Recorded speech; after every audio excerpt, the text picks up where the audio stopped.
দেশি ঘ্রাণে আপনাকে স্বাগতম জানাচ্ছি। আজকে কথা বলবো মদিনার একটি বিখ্যাত খেজুর নিয়ে, যার নাম সাফাউই। এই খেজুরটা সৌদি আরবে সাফাউই নামে চেনে। বাংলাদেশের মানুষ আমরা যারা আছি কালমি মরিয়ম নামে চিনি। মরিয়ম নামটা এমন একটি নাম যেটা মানুষের একটা আবেগের জায়গা। কারণ আমরা মরিয়ম খেজুর মানেই মনে করি একটি দামি খেজুর।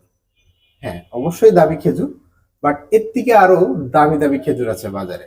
যেমন আজোয়া খেজুর, আজোয়া মালিকি, মাবরুম খেজুর, সুক্কারি খেজুর, আরো দামি দামি কিছু খেজুর আছে। কিন্তু আপনি যে খেজুরটা দেখছেন এর দামটা মাঝামাঝি, কিন্তু এর উপকারিতা অনেক বেশি। আপনাদেরকে জানানোর চেষ্টা করব এই খেজুরটা আসলে কারা খাবে। আপনি ভাবতে পারেন হয়তো আমি কোনো পুষ্টি বিশেষজ্ঞ না, আমি একজন খেজুর বিক্রেতা। আমি প্রায় 6 বছর যাবত খেজুর সেল করে থাকি। আমার অভিজ্ঞতা থেকে আমি আজকে আপনাদেরকে জানাবো খেজুরের উপকারিতা এবং যে খেজুর